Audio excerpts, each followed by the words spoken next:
attracted plenty of grown-ups to the investment table. Even Ethereum founder Wunderkind Vitalik Buterin has occasionally ditched his t-shirts depicting unicorns and even a buffacorn, buffalo plus unicorn, costume he wore to a conference to throw on a collared dress shirt and appear on stage. This from a very young man who reportedly launched what would become the second most popular cryptocurrency after a change in the video game World of Warcraft made him cry himself to sleep. Shifting from hoodies to suits is exactly where the digital assets industry is right now.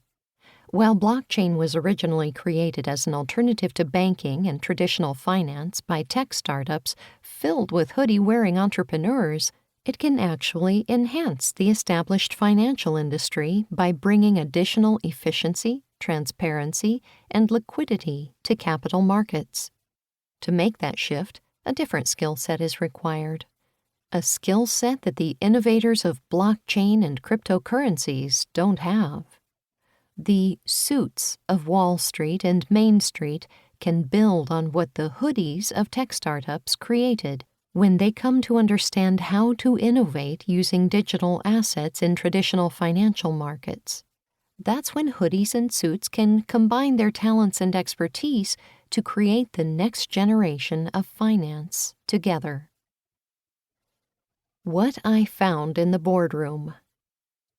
Just before Zuckerberg was knotting his tie for Congress, I left my corporate life in traditional finance at Moody's. I was invited to join the board of a regulatory task force focused on cryptocurrencies and blockchain. Only I knew nearly nothing about crypto, blockchain, or the initial coin offerings, ICOs, when blockchain-based coins are sold to raise funds for a cryptocurrency project. It needed regulation. I told them, "You're talking to the wrong person. This isn't my expertise." But they were young, persistent, idealistic attorneys. So I watched YouTube videos about Bitcoin and blockchain to understand what they were about and why the lawyers were so passionate. When I understood the basics of the technology, I recognized that the potential upgrades to traditional finance were mind-blowing. But back then, the tech-savvy hoodies were attempting to upgrade finance without finance experience, leading to false starts and bad publicity. When you're dealing with traditional finance, you're dealing with securities, structure, and regulation, and possible jail time for any violations.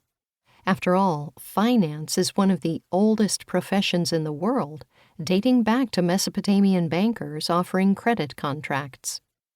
And if it's not broken, why fix it? But it can run more efficiently, and blockchain and digital assets are paving the way. It's going to take recognized structures and responsible innovation regulation to make them mainstream. I had made the assumption that the industry was already deep into the process of applying the hoodies technologies to traditional finance, but I was wrong. Hoodies couldn't do it alone because they lacked the experience and understanding of the intricacies of the industry, and suits didn't understand the technology. So I found a partner, and together we worked to create digital assets, discoverable digital representations of value that establish ownership, as small securities, eliminating frictions and developing a more automated process while using his broker-dealer.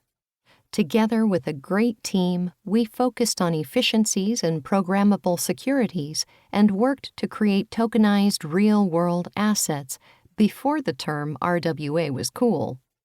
We even created securities offering to pay interest in stablecoin, a cryptocurrency that provides a stable price by being pegged to a currency or commodity, which was a first.